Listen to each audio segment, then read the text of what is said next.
again on the road, out of lockdown. More importantly, sunny afternoon. Haven't had one of them on the weekend anyway for a few weeks now, so no more lockdown for the time being in the country anyway. So getting out and people on the road. So anyway, wanted to probably the last trip for a little while now. Get up to Eldorado, in the Eldorado Dredge, up in the rich gold fields around Beechworth and that sort of thing. Mount Pilot National Park. Heading into the rocks, into the hills. It's nice rocky stuff. Ute still playing up. After the Cameron Corner trip, roof rack come off, and I actually got some rubber to put around the legs on it, so it wasn't steel on steel. Unfortunately, you'll hear it after about a day. The front leg on this side come loose again, and I haven't had a chance to tighten it back up again. So there's going to be some squeaks on the side coming in from the back of the audio. But we're Ironbark National Park, State Park, all these sort of parks and bushland up here. It's all massive round granite boulders like that.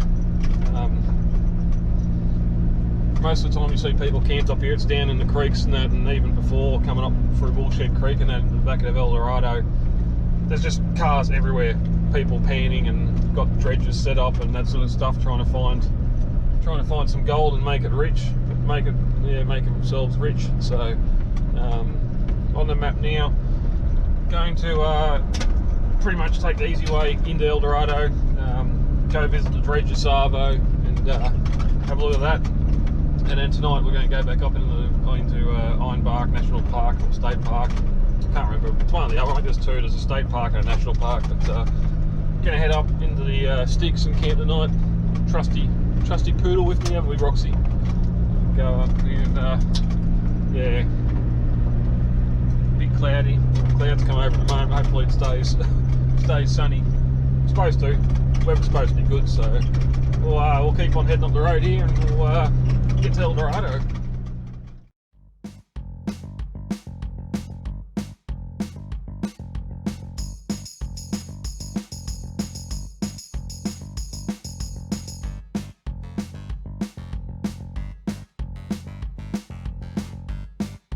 Eldorado, Mount Pilot National Park, and Beechworth, all names on the Gold Rush map of Victoria.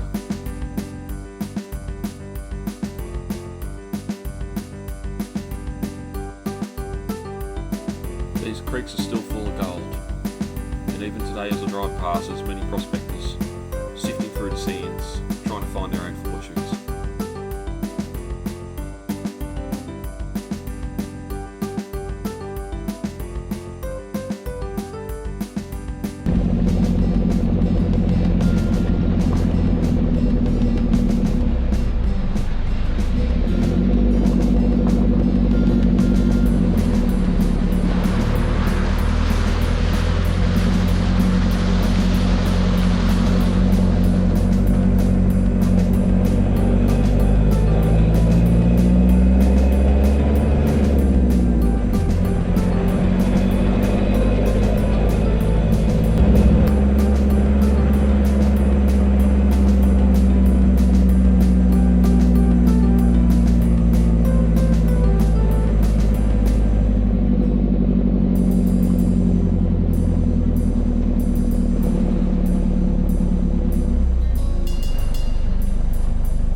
Here we are, mate, to the Eldorado Dredge. We'll go up and have a look inside her. Big girl.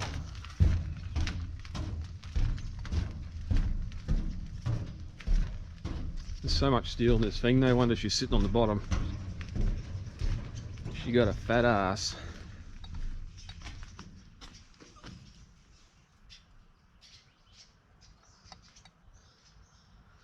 All that steel.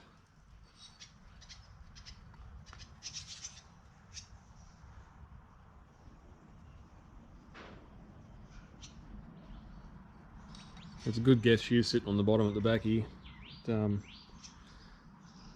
Where she stopped. You can see down here. the massive drums and cables. There must get a bit of water in here because that's all been submerged. You can see the silt and that on top of it. Yeah, the size of that worm drive. That's massive. Big pulleys. Everything else inside where the magic happens. Controls. Sides. Old lever controls going down to the next level. Basic dashboard. Gauges up there. Depth, probably cable out. Bucket, winch. That sort of thing. And of course we are in Eldorado, so she does get cold during winter, so that'd be why we've got a fireplace. Then we look down through the ground, through the floor. You can see again the big electric motors powering those drums. Old handbrake. Reduction gears. And then the big drum itself. And there's a heap of those drums. There's another one down there. There'll be more down along there as well, where all the cables have got drums. They're each individual motor they go to, but it's a pickup. Look at the size of the beams, just so it doesn't fall in half. And up there into the top where it's dumped. And back inside again, got the back of the main switchboard. The amount of power this thing sucked back in '36 when it was built, it used more consumption.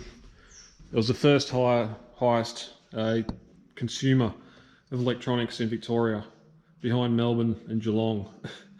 Even you think back in '36, Bendigo, all those other big cities back then weren't using as much power as what this thing did. This would have been just covered in breakers, all your gauges, monitoring the power between the main cable coming in. Then the guts of the beast going down there, another electric motor. More underneath us, it's got a big belt drive on it, so don't know what that would have been driving, but cables, hoses laying all over the joint. And your shakers over there in the distance. All the loose earth would have come down. Yeah, what a beast. Look at it down there, just massive. Oh, get back in this out of the sun. Massive bit of gear. She would have been noisy. They reckon they could feel it digging just over the hill in Eldorado when she was working, but yeah, she's one big beast. But we'll get in the air and get some drone stuff done, and we'll head over and check the front end.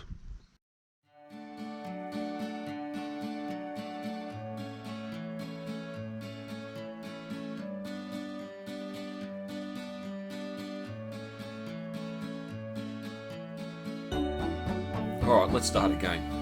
This beast is almost 1900 tonnes of pure 20th century steel. The 110 steel buckets that make up the chain on the dredge pulled out $28 million in gold across its operation of 18 years. It could be heard from up to 20 kilometres away, tearing at the ground, pulling the gold from the soil.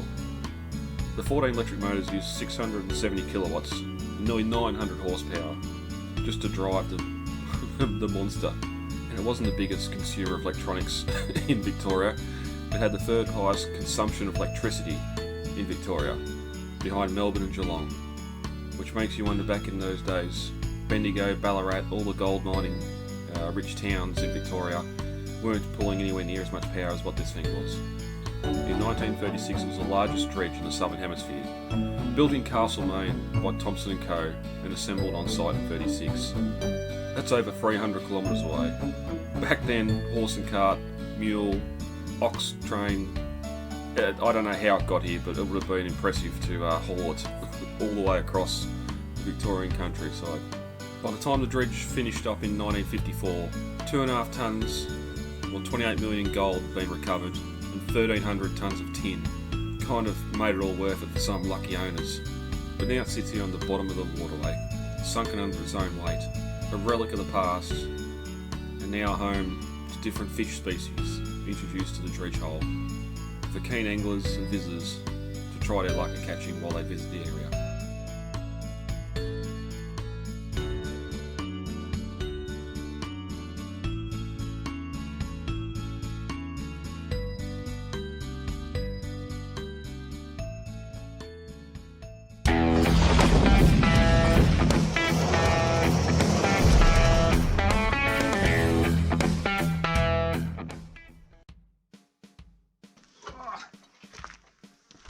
Oz pig, not Oz trail. It come with a sort of like a light vinyl bag. I didn't want to have to put it back in. If there was some little warm bits, I'd melt straight through it. So got a Oz trail canvas bag. Fits in there nicely, plus a couple of little extra bits. But we'll go and get it set up and get it lit for the first time.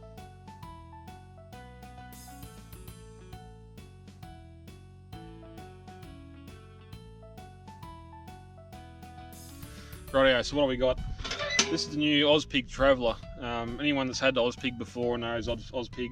They used to be small, probably 6-7 inch top on them. Your 3-piece flued, that's changed. The new Traveller, they've actually made them longer and square on the top, like some of the other brands that are out there, but still heavy duty steel, so they should last a lot longer. I was thrown off about getting the King's one. I have made my own little pig, or we nicknamed it the giraffe, out of an old 4 kilo gas bottle. The last Broken Hill trip I went, it went up on the back of the cruiser, and just using it to boil water for the shower. I'm going to do the same thing tonight. 5 litre stainless pot on top to boil some water.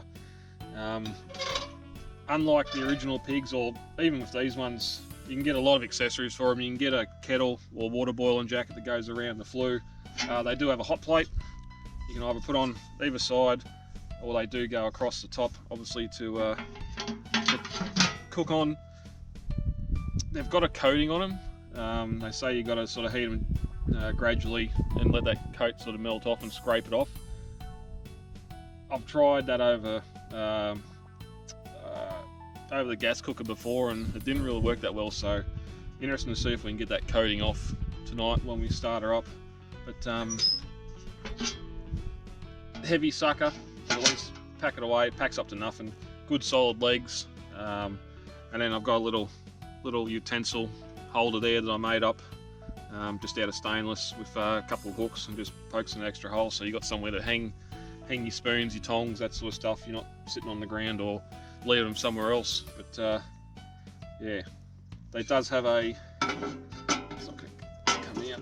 Oh yeah, got a little grill, little mesh bit to put in the bottom to have your fire on. You could probably put it on top and grill off it as well if you didn't want to have the stuff in the bottom. I don't know, I've never, the other one I've got hasn't had the mesh in there. It's just burnt on the bottom.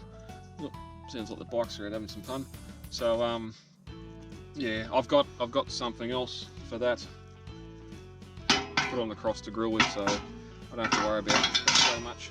So, might leave it in there and see how it goes. If it warps or anything, I'll just take it out and leave it. It'll be one less thing to carry around with you. But yeah, we'll get him lit.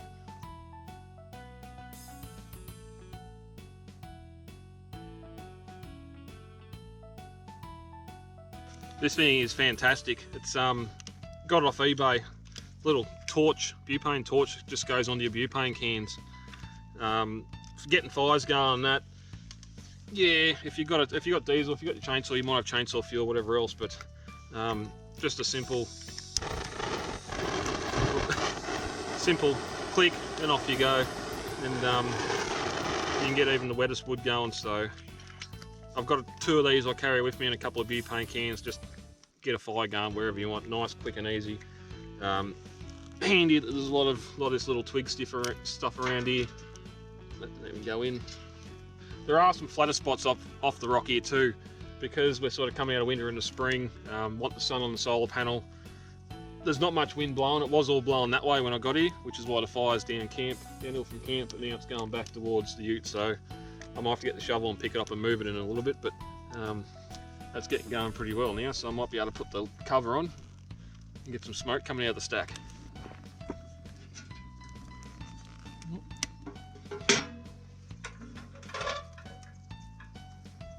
There we go. Smoke on. I know one good thing about the King's ones and that they do normally come with some extra pieces of pipe just to get it up out of camp. My little one, I just had it cuts off there. It's a bit of an old exhaust pipe. Normally, once you get somewhere, the wind's not going to change direction. So, set him up. There's nearly no wind now. It's going up into the air, so we'll see what happens. But I think it can probably stay here for the night. But that's putting out some nice heat. That'll be good. We're going to need that later when the sun goes down.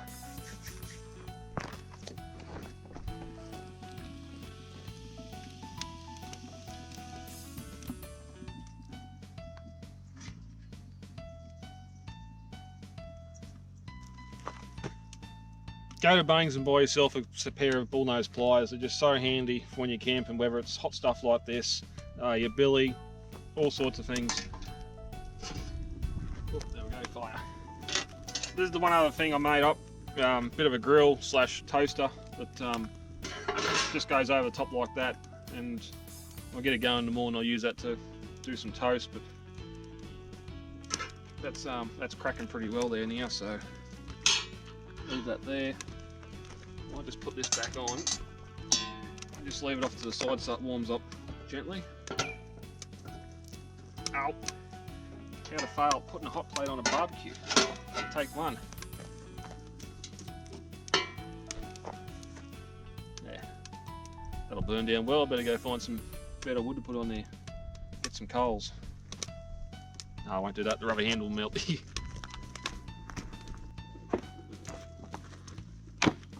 Oh, got that I can use for a toaster as well if I was going to use the open fire. But normally whenever I go camping, I haven't got the electric chainsaw or even my big chainsaw this time, so just got a heap of pre-cut stuff. It's only a yellow box, so it'll burn nice and hot. You never know what your firewood situation is going to be like. Oh, that's some kindling. When you go away. So having at least some of your own wood, you can at least get a fire going. Yes, you're going into a national park, so wood should be abundant, but again, you never know. Especially some river reserves you get down there and you can't even find a twig to burn on the ground because people have been camping and just used every ounce of wood. And sometimes even green wood, they've cut limbs off trees and that to try and burn that. Don't know why, but what do you reckon, what's in there? Yeah. So again, you don't have to go the $300 pig. Bunnings have one in there. It's pretty reasonable priced. Kings have got their original one. They've just brought out that new one with the smoker and all that sort of crap on it as well.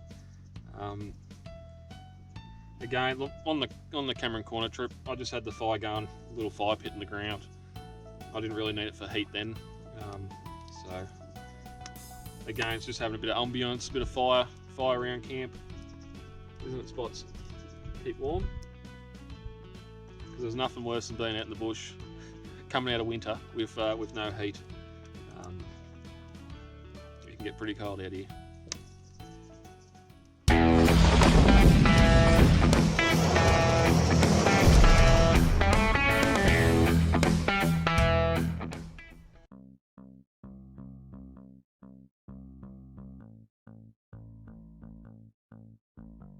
Now it's time to head deep into the national park towards the location we're going to set up camp for tonight.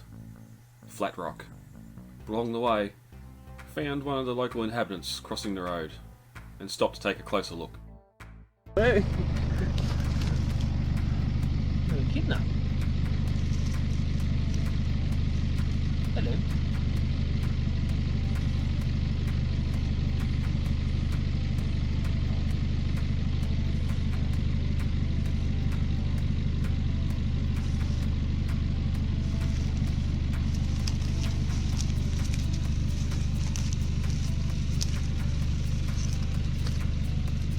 Go.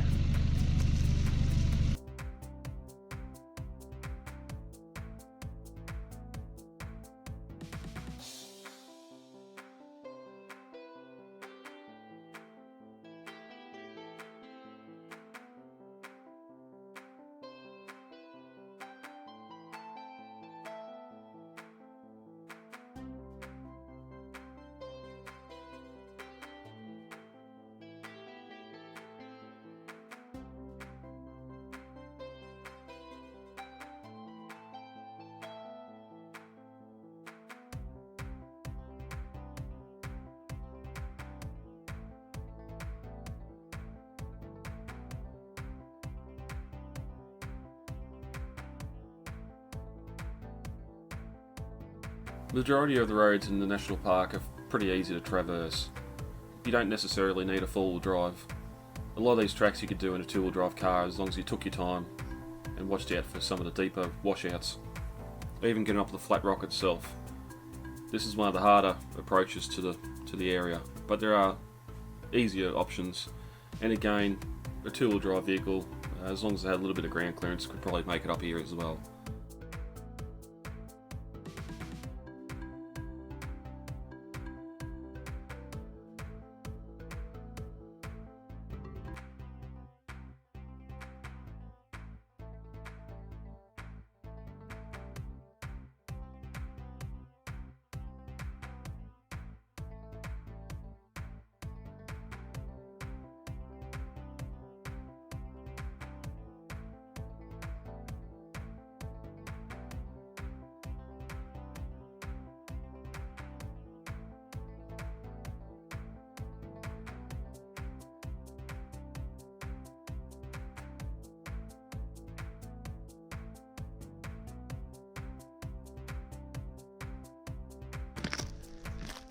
Rightio, so here we are up on top of Flat Rock. As you can see, the hoons get up here a bit, especially when that moss gets over it. It's some good circle work up here. Luckily got the place to ourselves. Gonna set up camp in a minute. Sun's got a little bit of height left in the sky yet, so no need to rush. But just a shame we haven't got a little bit more elevation here. You'd be able to see over the top of those trees, out to the down to the south and out to the west. Wouldn't be a bad view. A bit better than, or yeah, about the same as what it would be up from Mount Pilot. So there is, as you can see, someone's already at a fire here. As much as I want to go get some of that big timber and get a decent fire going just to stay warm, because it is getting a bit chilly now. I'm going to take these shorts off in a minute and get the tracky dacks on. I've had my new pig since Easter and I haven't lit it yet, and I've got to get some wood in it, get it burning. So might be able to use some of the smaller stuff here and put in it. But you can see nothing got shook up. Coming up a little bit of a rock step there. There is a chicken way to get up, but I only discovered it last time I was up here on the motorbike. But a little track that goes off to the east here, and then tomorrow when I invite some friends up to have a bit of a play, you'll see tomorrow the big boulders, exposed boulders, dropping down a fair bit. Good little hill climbs, that sort of stuff for the 4B. So we'll look at doing that tomorrow. But in the meantime, I'm going to start getting some stuff unpacked, work through the mess, and have a beer. Definitely beer time. Look at that, sun going down. Glorious late winter's day. All showered, all nice and fresh. There wouldn't be too many times at camp where you can have a shower and have a natural drain run off. It's gone all the way down there and down off the side of the rock. No water in camp, no mud, even better. And because it was a nice sunny day today, there's actually a bit of warmth in the rock, so when you got out you could stand on the rock with your bare feet, and it was actually nice and warm. So yeah, making little improvements here and there, but it's all going good. So what do you reckon, Spots? Must be dinner time. Get some dinner ready.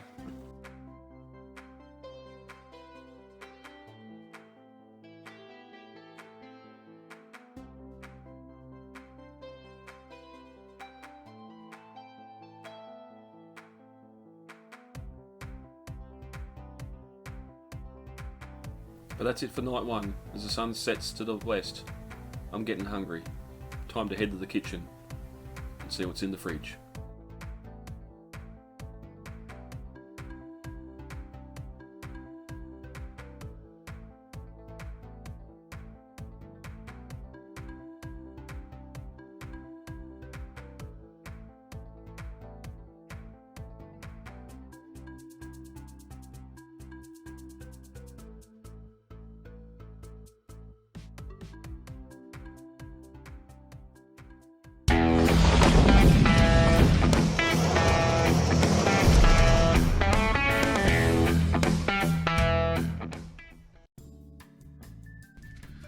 Oh, a bit chilly this morning. One thing to get a bit of fire in the belly is some scrambled eggs. Now, stove's out, go into handy fridge. Need some butter for the toast, eggs, and that. That'll do that for now. Put poor little back in. Back in here, poor little. Alright, again, doing a little bit of prep at home. Got some tomato and onion in a little two compartment. Again, it's a stemmer for the win there. So, eggs. Just got some diced up bacon from the deli at Coles. A bit of leftover stuff out of the freezer that I had for fried rice. So that'll do good for this. Had to do a little bit of rebuying since the last video. New backpack. The last one was sitting in next to the diesel heater in the back of the ute, and the cap wasn't on properly on the diesel heater, and it all got soaked through. So had to replace a few things, including the frying pan, which once you get diesel and things, it's bloody hard to get it out. So it'll fit nicely on there. Put that stuff back in there. Put those 2 cups back in there. I found the other one. So again, I've just gone for a 2-pocket bag again. All your plates, cutlery, that sort of thing in there. I was looking at some little dividers or drawers or something for your plates. Probably should get one in there too. For your plates and that sort of thing, but the space and weight it's going to take up. I just found it's going to be a lot easier just having the backpack. I can just tuck in here anywhere I need it. It's got all my cups and stuff in there, out of the dust, not rattling around, vibrating around. So that's the fire now, it's going. So yeah, decided just to go buy another backpack. This is about 25 bucks from Kmart, I think it was, because backpack school bags seem to be getting harder and harder to find different or better versions of. They just get more basic and more crappy. So I'm gonna get the bacon on, and you can start frying off, and we'll go from there. Right, a little bit of oil. It's a brand new non-stick pan, so I probably shouldn't need a lot of oil at all, but it helps coat the stomach after a big night.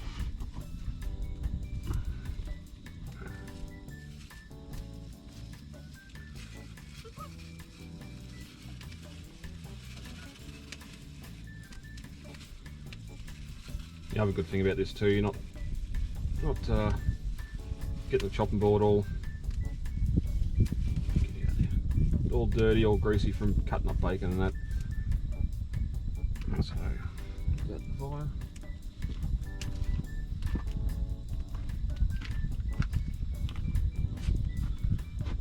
So I'll let that, once that starts to sizzle a bit, I'll add the onion and the tomato so that can fry down as well, and yeah, cook up some yumminess.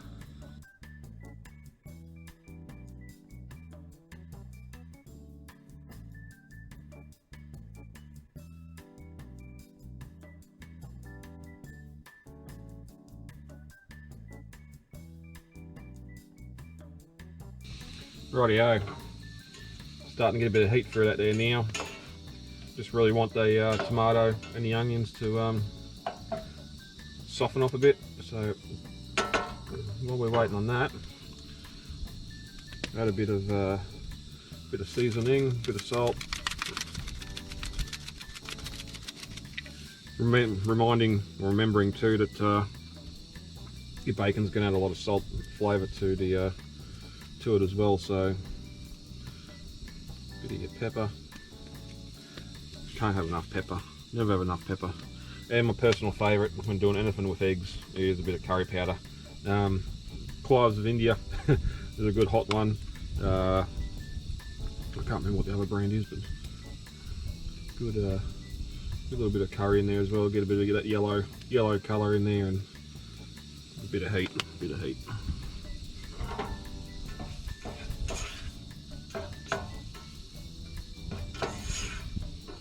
Yummo.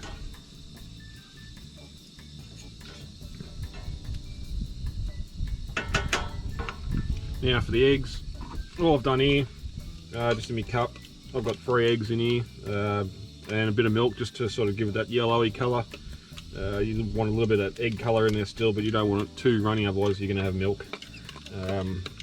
Milk all through your scrambled eggs, and it's going to make your bread soggier than what it should. So we'll keep on going with this. I'm not far off now. I'll get my toaster out and get it organised. Might be able to do the toast over the fire actually.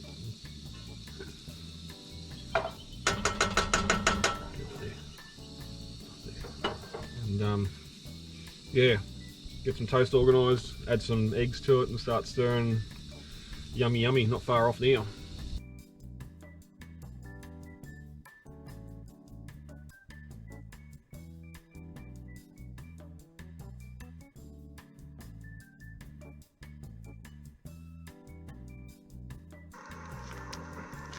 Rightio, while it's going over there, toast. This thing's fantastic. About 19-20 bucks from BCF. You can get it sort of cheaper from some of your specialty shops and that. But fantastic little toaster. And it doesn't have to be for toast. Like they call it a burger grill or something on the actual label. But last trip we done, we filled up full of lamb chops and that as well. So awesome bit of gear. Yeah. As you can see, I ended up getting the fire going this morning just to get a bit of heat so I could do this. So throw that on there. And I suppose I probably should mention I've already done that side. So, oh, go away wind.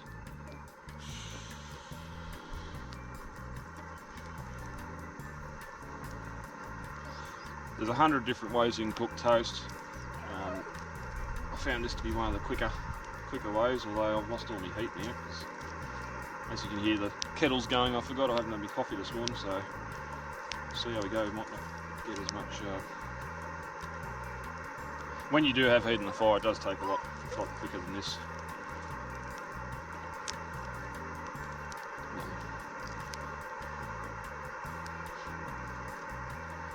The main goal of toast is to get it toasty enough and warm enough that you can spread the butter on it. Oh, you go away. Go throw your ball somewhere else. There you go. Go run. There we go, it's better. Give it a flame on it.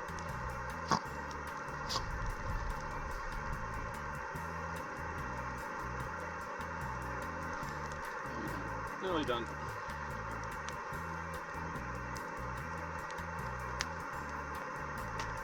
That'll do, mate. Oh. Rightio.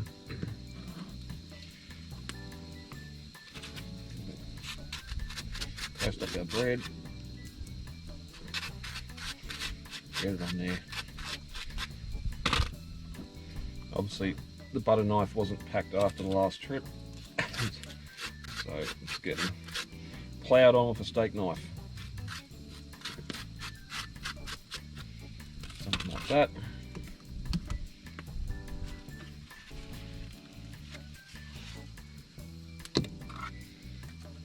Wait a minute. Rightio.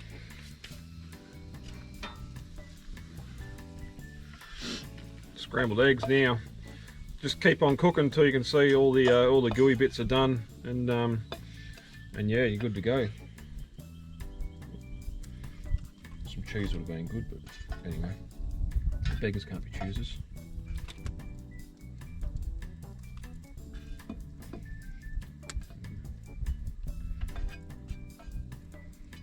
Big brekkie. Depending on how big a night you had and how hungry you are, you could always cook up a couple of snags. If you're into the fungus, you can put a mushroom on there. I, however, am not. That shit belongs in the ground where it should be stuck, so it should stay. Alright. We'll do the dishes.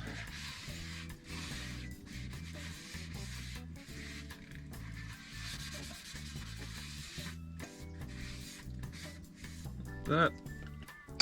Seems like there's people out to play already. That's it, done. Scrambled eggs. Can't use that fork because I used it to stir the eggs. There's one.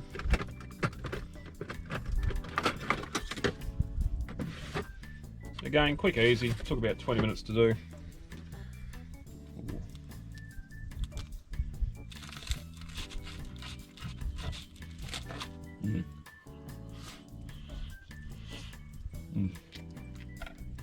Very good. Very good. So, I'll leave you with that. Grab my coffee and head over the fire and sit down. Watch the sun come up.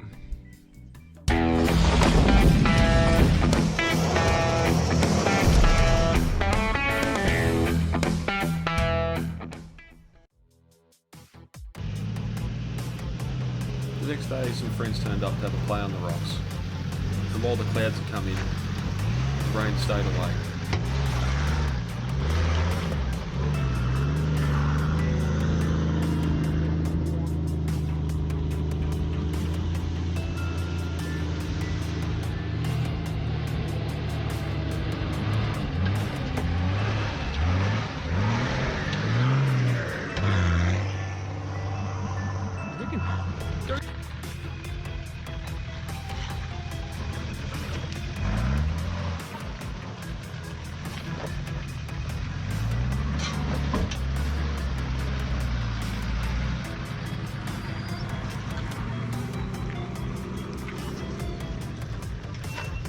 It's good fun climbing down over the various rock surfaces.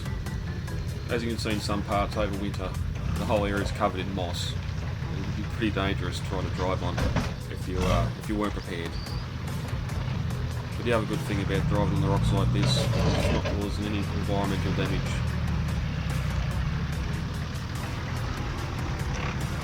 Look at that view.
Just go straight back at that.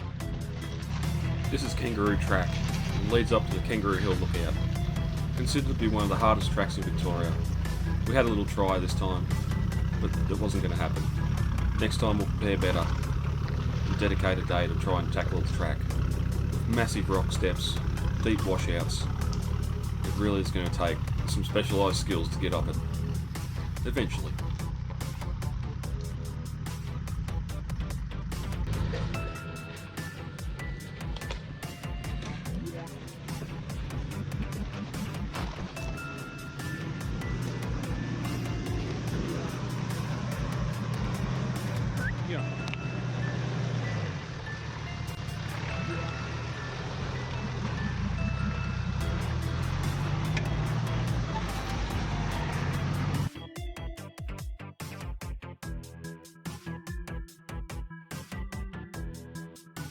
But that's it for episode 7, visiting the local dredge and Mount Pilot National Park.